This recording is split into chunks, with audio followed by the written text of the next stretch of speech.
Faço Você Bonita nessa segundona animadíssima. A gente vai começar falando de nutrição. O assunto é importantíssimo. Quando a gente fala de nutrição, gente, vocês sabem que a gente tem um espaço aberto aqui no programa para isso, porque hoje é o que todos os médicos priorizam, né? Não só para perda de peso, mas para a gente ter saúde para o resto da vida, o principal é uma alimentação saudável. Aí parece até que já é clichê, Carol, alimentação saudável, alimentação saudável, alimentação saudável. Calma, é alimentação saudável, mas entender um pouquinho mais sobre os alimentos, como que a gente coloca esses alimentos importantes no dia a dia, sem virar monótono, sem deixar chato, né? Tendo sabor, tendo qualidade, isso que é o mais importante. Então a gente começa falando hoje sobre os alimentos que podem trazer equilíbrio para o nosso organismo. Quem vem é a nutricionista funcional Karina Pimentel. Seja bem-vinda.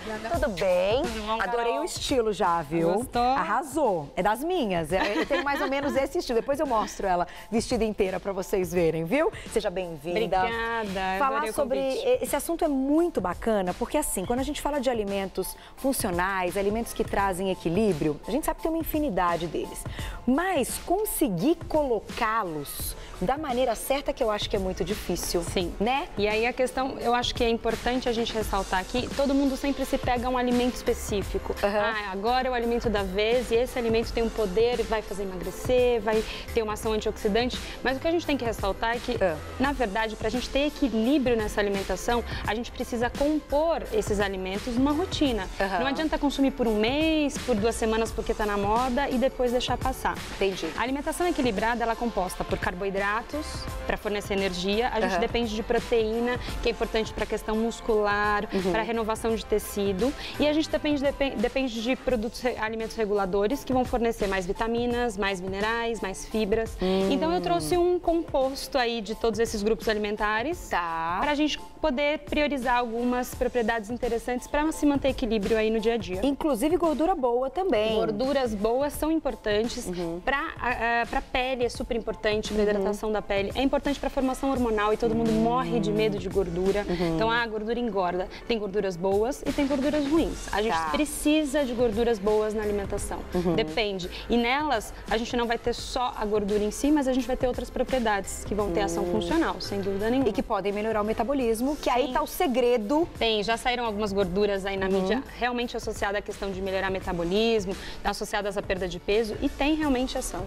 Tem esse efeito, né? Tem esse efeito. Quando a gente fala, vamos começar então pelos carboidratos, né? O carboidrato, a gente ainda pode dizer que ele é a base da nossa pirâmide? Ele é a base. Ele corresponde numa dieta mais ou menos 55% pela ingestão. Então essas dietas onde se faz exclusão total de carboidrato, a pessoa vai aumentar a irritação, dificuldade de concentração, insônia. Então o bacana é a gente associar nessa dieta para ter equilíbrio, boa energia, de boa qualidade e quantidades adequadas. Isso também é um segredo. Não é porque o alimento é benéfico que a gente pode consumir um pratão dele. Porque todos eles têm calorias, né? Todos eles têm calorias. Os benéficos, né? Mesmo os benéficos. Agora, qual é a diferença? É como eles se comportam dentro do nosso organismo. Então, eu trouxe o exemplo da batata doce, justamente porque hoje existe um consumo muito grande.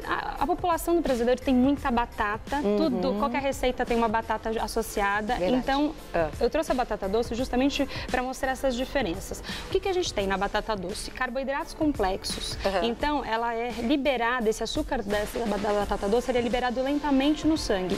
Isso não vai promover pico de liberação de um hormônio que é a insulina, produzido pelo pâncreas, que está diretamente relacionado à gordura abdominal.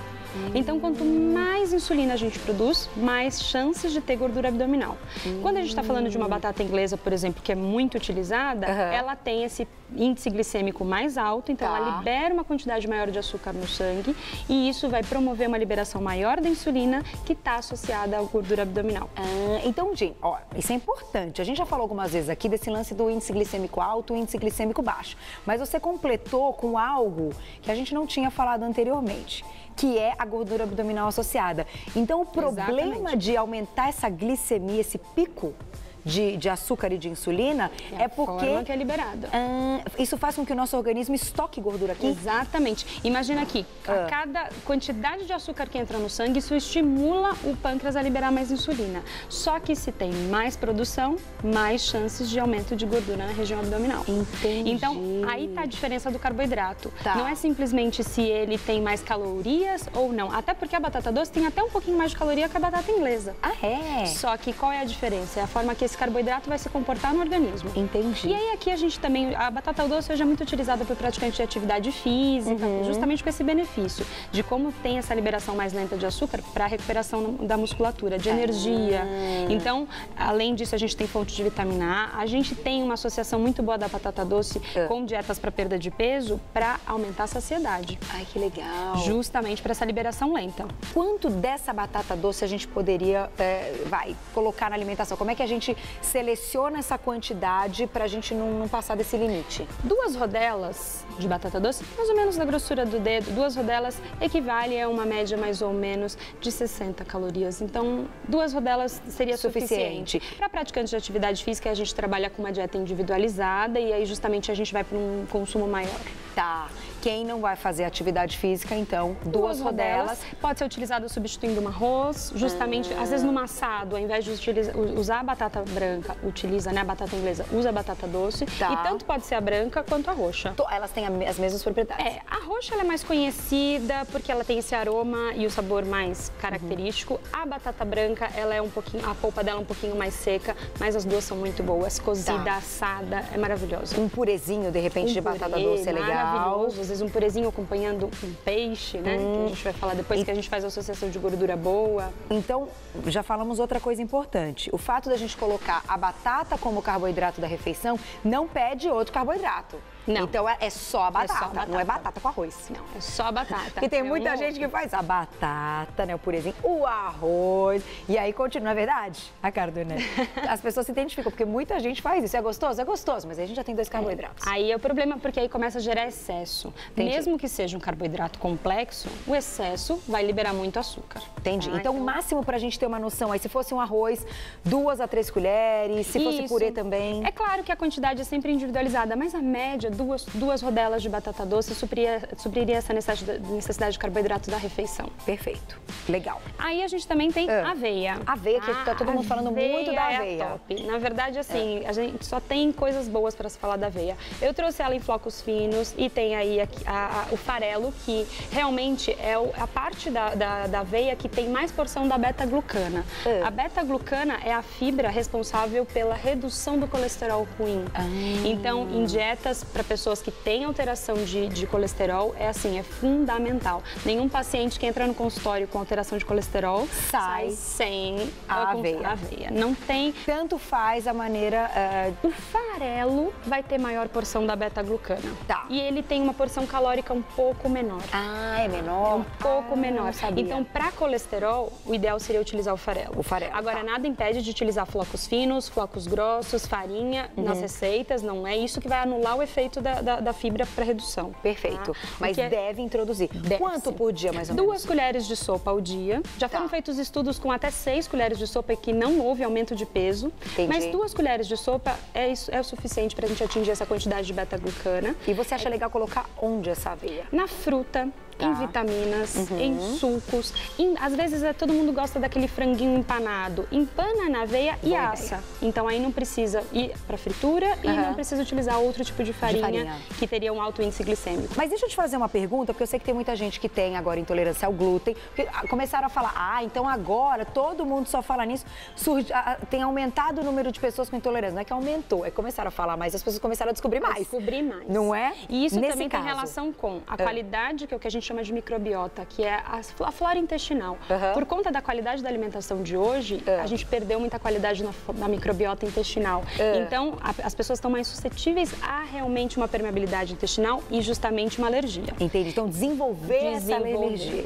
Não ter essa alergia e fazendo uma péssima alimentação durante a vida, desenvolve. Às vezes a alergia não é nem ao glúten. Quando a gente trata a parte intestinal, depois ela se recupera e desaparece. Entendi. A aveia, ela tem porção de glúten, mas entre trigo, cevada, é a que tem menor fração de glúten. Tá, porque é o lance da contaminação, né? No caso da aveia, um celíaco, que é aquela pessoa que não pode consumir de forma alguma o glúten, nem no ar, ele não poderia consumir. Uma pessoa que está em dietas de restrição de glúten, dependendo do nível, a gente pode fazer até uma inclusão da aveia 2 vezes na semana. Tá, legal. Porque não teria esse efeito tão ruim com relação ao glúten.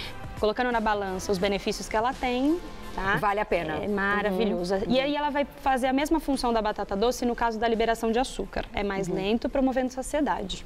Tá. A gente tem uma coisa muito importante na aveia para mulher, que é uma coisa que todo mundo se queixa, que é flacidez e celulite. E a aveia é riquíssima em silício e é um mineral extremamente importante na formação do colágeno. Que legal. Então, para celulite e flacidez é fantástico. Para gestante é fantástico. Olha que por bacana. conta da elasticidade da pele. Tá, então durante esse período da gravidez, a gente vai falar até das estrias daqui a pouquinho na próxima pauta, já tem tudo a ver. Então, para elasticidade da pele, para as meninas extremamente importante. gravidinhas Celulite, que estão assistindo, vale a pena. Vale. Outra coisa que eu ia te perguntar, uma pergunta que chegou aqui no nosso e-mail, quando a gente está falando também de alimentos que equilibram e tudo mais, você é a favor dos orgânicos? Você acha importante a gente introduzir a alimentação de orgânicos? Sim, muito importante. Justamente pela questão de hoje o solo está muito mais empobrecido, existe a contaminação realmente por questão dos agrotóxicos. Então, a gente sabe hoje que eles são gatilhos para desenvolvimento de uma série de doenças. Tá. Então, de ordem de câncer, a gente tem, né, eles têm ação com o aumento dessas células tumorais. Agora, todos os estudos, isso vale ressaltar, são feitos com alimentos convencionais. Tá. E todos os estudos mostram os benefícios do alimento convencional. Entendi. Ou seja, se a gente utilizar o orgânico, a gente tem um up a mais, né? Um consumo muito melhor aí, tá agregando muito mais valor nutricional. Mas não quer dizer que a pessoa que não possa consumir orgânico, ela tá perdendo. Então não vou comer folhas, porque essas folhas estão contaminadas. Entendi. Muito bom. Vamos para a proteína, então? Vamos para a proteína. Vamos lá. Então eu trouxe a sardinha. Eu acho que a sardinha é um dos peixes mais interessantes que a gente tem e pouco consumido. E olha só, é barato, é muito barato. E inclusive pode ser a sardinha enlatada. Pode, não tem problema. Mantém os benefícios. Aliás, a gente tem muitos benefícios como cálcio. A sardinha é uma fonte maravilhosa de cálcio e a sardinha enlatada mantém a espinha mais molinha, de mais fácil consumo. Então a gente vai ter uma quantidade bem maior de cálcio. Olha que legal. E muito o óleo? Interessante. Não tem problema? O ideal é fazer o quê?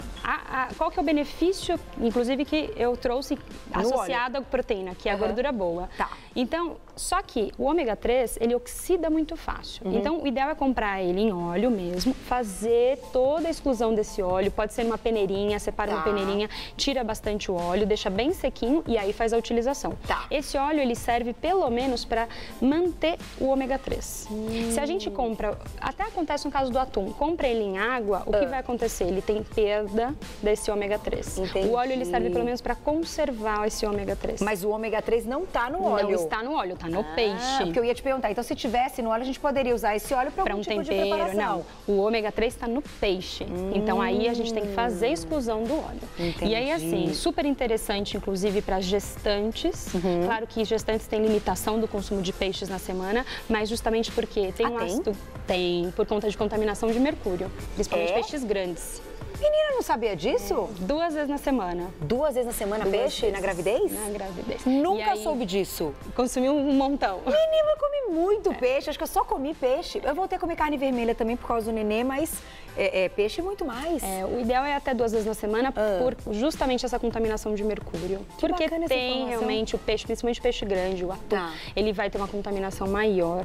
Agora aqui, no caso, o que é importante? Tem um ácido graxo, que é o DHA, que é justamente importante para desenvolvimento de tubo neural do bebê e função cognitiva. Então, por isso é importante.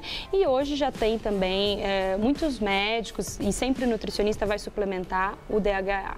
O DHA para gestante é fundamental. Legal. E aí ele não é só importante aqui na questão da gestante, mas também tem estudos mostrando a relação com doenças degenerativas, principalmente com relação ao Alzheimer. Olha só. Aqui a gente pode fazer, por exemplo, ele na forma de um patezinho também. Não precisa só fazer o atum para comer, consumir. Grelhado, mas um patezinho. Agora, lembrando que, claro, sardinha frita, Nem a gente pensar. não. Então faz assada, né? não. Então sardinha tem que ser assada, cozida. Agora, fritou, a gente perde muita parte dessas qualidades boas da gordura. Então esse é o tipo de gordura boa que não precisa ter medo. Agora, deixa eu aproveitar e te fazer uma pergunta. Já que a gente está falando de proteína, como que é a regra da proteína? É aquele lance mesmo que tem que usar a mão para saber a quantidade? É claro, novamente, tem pacientes, né? Tem pessoas que realmente necessitam de uma quantidade maior por conta de atividade, outros menores, no caso de pessoas que têm controle renal, mas A regrinha básica vale carne vermelha, frango até a metade dos dedos e peixe a mão toda. Então, carne, frango e peixe. Isso. Gostei disso, carne, fica fácil. Frango e peixe. Muito legal isso. Facilita na hora de montar um prato, principalmente quem está em restaurante aquilo, né? Olhou o frango, olhou o peixe, quer pegar todos juntos, então também faz a escolha da proteína. Perfeito. Vamos fazer o seguinte, nosso tempo está acabando, né, Mar? Vamos escolher mais um alimento, o que você quiser falar e depois você vai... Ela é ótima, né? Menina, te adorei, te falei das minhas. Eu gosto mais. Fala super bem, fala pra caramba, adoro, fico feliz da vida. Estão chegando perguntinhas também, mas eu quero que você escolha. O que você acha que a gente não pode deixar de falar que está aqui? Então eu vou falar das frutas vermelhas. Show. Tá? Vamos lá. Tem alguns aqui que são bem falados sempre, mas assim, no caso das frutas vermelhas, eu até escolhi, o goji berry tá super em alta, né? Estão se abordando muito bem, muito estudo sobre isso, mas assim, eu trouxe até o blueberry, que é o mirtilo. Não é sempre que se encontra realmente, eu trouxe até ele inclusive desidratado, porque é uma forma também de se consumir, até associando em patezinhos, mas a gente tem aqui uma porção de antioxidante maravilhosa, a gente tem ácido elágico, principalmente em grande quantidade na framboesa, que tem uma atuação na pele, clareando a pele. Ah, é? Então, ela é bacana para melasma. Aí deixa eu aproveitar e comer, que as meninas falaram, Carol, não é fake, delícia. Não é fake, pode comer. E esse é orgânico. É orgânico. Que delícia. Mas qual a quantidade para a gente ter esse resultado? Então, no caso do blueberry, como não é sempre que se encontra, tem ele congelado. Por exemplo, para fazer uma associação num suco com uma couve e um gengibre, por exemplo, a gente pode utilizar uma colher de sopa. Uma colher de sopa, a gente já tem uma dose de antioxidante muito boa. Claro, como eu falei no início, não vai comer só isso pensando que só isso vai ser fonte de antioxidante, associado a todo o resto. Então, uma colher de sopa atinge super bem a dosagem de antioxidante associada a outras frutas, abacaxi, limão, e aí a gente põe junto no suco detox, aí vira uma maravilha. Olha que delícia, ela vai voltar. Você fala bem do detox? É a sua especialidade? Sim. Detox? Já senti... Te espero, então, para a gente falar do detox, mas tem mais uma pergunta. Quando a gente fala dos antioxidantes, a gente sabe até que praticantes de atividade física, né, os corredores que praticam mesmo, que fazem esporte, bem, né, enfim, maratonas e tudo mais, tem aí uma produção de radical livre até um pouco maior, né? Gera um estresse muito maior. Porque gera um estresse muito maior e a gente sabe que a gente tem que combater com esses antioxidantes. Tem algum horário do dia ou aliado a algum outro alimento que essa absorção vai ser melhor e que ele vai ter um efeito melhor, ou isso não existe? Isso não, ao longo do dia, né? Eu gosto muito de colocar sempre pela manhã, né? O organismo em jejum, sendo acordado de uma forma muito boa, imagina a gente ser acordado com um café da manhã bom na cama. Isso já faz o dia começar muito bem. Então, acordar o organismo com alimentos com função antioxidante, detoxificante, vai ser muito importante para ter um bom rendimento durante o restante do dia. Entendi, é como se durante o dia, todo dia ele estivesse agindo. O ideal do antioxidante é que ele seja incluído mais vezes no dia, né? Então, assim, divididos. Então, pela manhã utilizou as frutas vermelhas, à tarde vem através de uma outra fonte e vai distribuindo ao longo do dia. Entendi. E todo dia tem que ter? Todos os dias. Tem que ter uma fonte de antioxidante. Não precisa necessariamente todos os dias comer as frutas vermelhas. Mas as berries, como tem uma grande variedade, dá pra gente incluir. Todos os dias. Adorei! Ótima, né, cara da Camilinha? Adorei. Karina Pimentel, nutricionista funcional, ela trouxe muitas outras coisas, mas é claro que ela vai voltar, porque já foi aprovadíssima, adoramos. Eu vou passar para vocês um site que é o www.healthme.com.br, www.healthme.com.br, HEALTHME.com.br, para quem quiser tirar dúvidas. Adorei tudo. Te espero, então, para a gente falar dessa dieta detox. Aí ficou o gengibre e a couve para depois. Então, isso aqui é uma dieta detox. Eles são os ingredientes de uma dieta detox. E a gente tem ação termogênica, tem tudo aí. Ótimo. E eu já vi que ela entende tudo também de atividade física. A gente pode incluir, porque chegam de perguntas para a gente falar de atividade física e alimentação, como ganhar massa muscular, como definir, o que pode comer antes e depois do treino. Associar. Olha, assunto, é verdade, mas assunto não vai faltar. Te espero logo, então, por favor. Você é ótima. Obrigada, viu? Parabéns pelo trabalho. Obrigada. Adorei, fala muito bem. Até a próxima. Obrigadão. Obrigada. Muito legal, tá vendo?